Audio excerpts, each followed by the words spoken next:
que se ha dado a conocer, la caída se proyecta entre un 4,5 y un 5,5%, no tan alta como se había pronosticado inicialmente. Vamos con otros temas, porque 7 comunas entran en la etapa del plan paso a paso, la etapa 3 del plan paso a paso. Con esto volverán a funcionar los restaurantes bajo medidas sanitarias y se permitirán reuniones sociales de máximo 50 personas. Bueno, para conversar de los riesgos que conllevan estos encuentros, estamos con Rodrigo Cruz. Él es director del Centro de Análisis e Investigación de Enfermedades Infecciosas de la Escuela de Medicina de Valparaíso y magíster en Infecciones y Epidemiología. ¿Cómo está? Muy buenos días. Buenos días a todo Chile. Encantado, como siempre, poder estar en el canal nacional en 24 horas, así que para lo que gusten. Rodrigo, primero que todo te quería preguntar sobre este plan paso a paso, ya la fase 3, donde entran al menos 5 comunas de la región metropolitana, comunas donde concentran también la gran cantidad de restaurantes, locales comerciales. Hablamos de Providencia, Las Condes, Vitacura, entre otras. ¿Qué te parece a ti? ¿Era el momento correcto para pasar el plan a la fase 3 finalmente?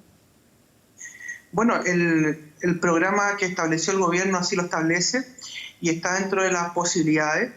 En este momento la región metropolitana y gran parte de las comunas de ella están con buenos indicadores, por así decirlo, han ido mejorando en forma progresiva y por lo tanto cumplen con esos indicadores como para poder pasar a la siguiente fase. Lo importante acá es que si se pasa a esta fase, a la fase 3, se tiene que tener bien claro que no se pueden relajar las medidas. Todas las medidas que hemos ya ampliamente conversado y que ustedes han discutido también en todo este tiempo en los distintos medios.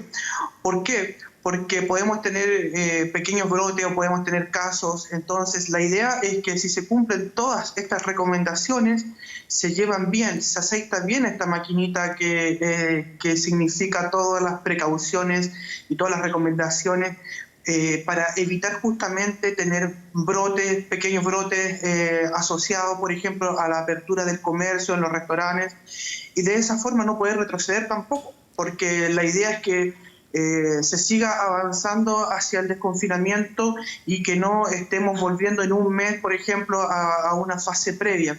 Así que el llamado justamente es a que todos cumplamos las medidas y las recomendaciones para evitar que se pueda retroceder a una fase anterior, lo que sería muy malo para, por ejemplo, el comercio que tanto ha sufrido en estos meses. Doctor, ¿cuáles son las recomendaciones que usted puede dar? Porque seguramente va a ser mucha la gente que va a salir a estos restaurantes que están habilitados, especialmente poniendo mesas en las veredas. También mucha gente que tiene la autorización en esta comuna ya en fase 3, que es de preparación, pueden reunirse máximo 50 personas en lugares cerrados. Bueno, ¿cuál es la recomendación que usted hace, doctor, para que la gente también se siga cuidando? Porque esto podría provocar un rebrote. Es fundamental que todos entendamos que si vamos, por ejemplo, a un restaurante, a un café que van a abrir desde hoy, y ya hemos visto a nuestras autoridades que están inaugurando algunos cafés, algunos restaurantes. Primero, que idealmente se puedan hacer al aire libre, se puedan servir los productos que van a consumir. Si no se puede hacer al aire libre, se va a hacer en un ambiente cerrado, tiene que tener este restaurante, tal como lo han dicho todos, un aforo máximo de un 25%. Y hay una serie de detalles que son fundamentales. Cada persona cuando llegue a un restaurante tiene que idealmente realizar un lavado de manos. Más que una higienización con alcohol gel, lo que siempre recomendamos es el lavado de manos. Y para eso, obviamente, cada restaurante tiene que tener todos los insumos para llevar a cabo un buen lavado de manos. Si es necesario poner, por ejemplo, afuera del restaurante, en la vereda, un lavamanos portátil con un estanque de agua, que lo hagan. Siempre es bueno la higiene de manos, el lavado de manos con agua y jabón. Es lo mejor, es muy bueno para la prevención de este virus. Además de, obviamente, el uso obligatorio de mascarilla y una serie de otros detalles que son importantes. Por ejemplo, y yo creo que así están establecidos los distintos protocolos de los restaurantes. Por ejemplo, no tiene que haber una carta una carta una carta en papel, tal como la conocemos, en formato físico, para ofrecer a los pacientes, a las personas que van a ir a consumir a ese restaurante. ¿Por qué? Porque ese formato físico lo puede tomar otra persona y obviamente pueden transmitir ahí el coronavirus.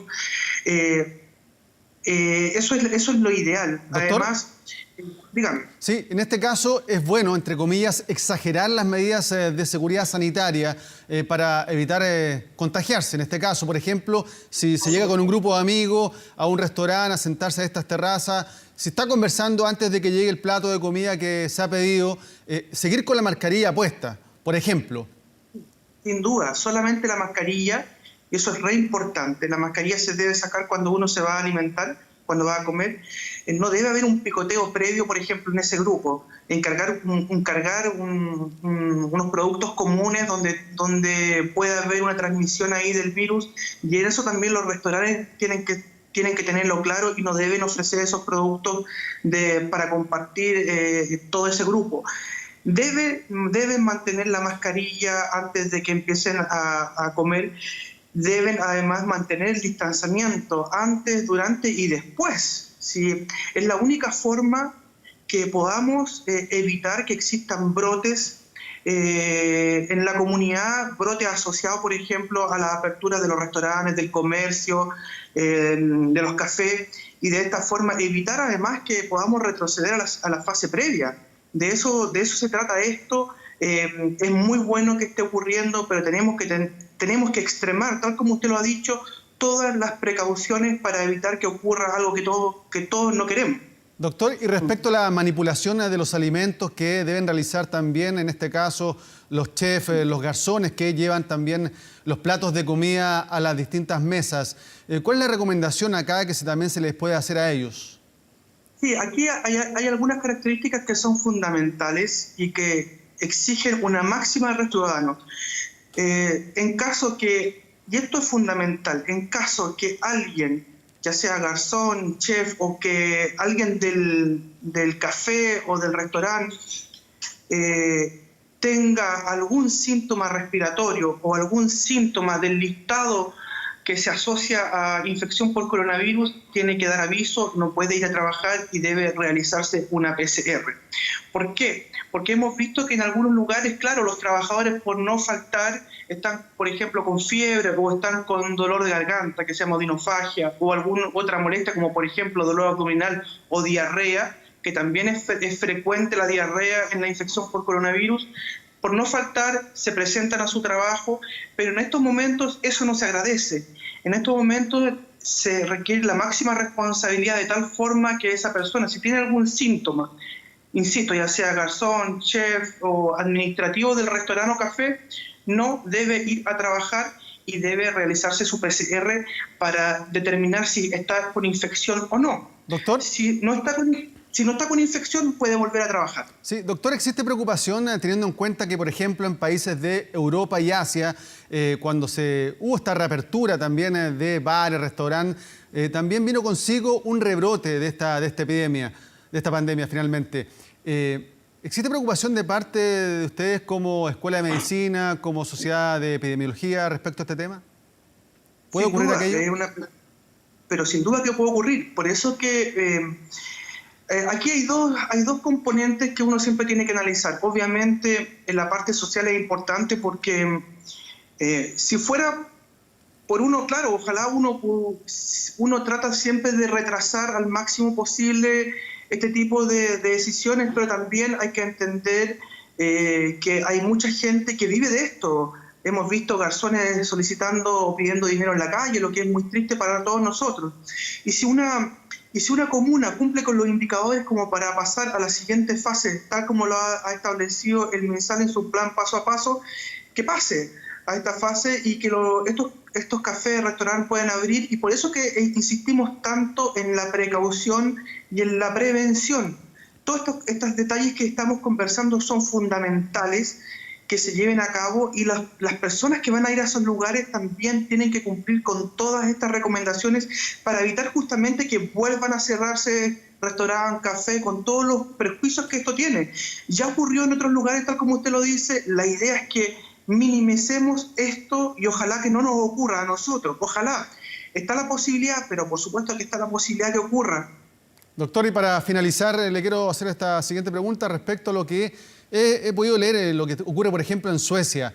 Allá no es obligatorio el uso de mascarillas, también la gente puede transitar libremente por las calles, puede ir a restaurantes. ¿Qué le parece a usted esa situación? Ellos dicen que no les asegura un poco el riesgo de contagio, no les asegura también que se van a cuidar efectivamente del COVID-19.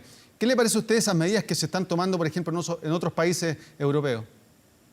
Sí, pero el caso de Suecia es un caso especial. ¿Por qué? Porque ellos desde un principio practicaron el distanciamiento social.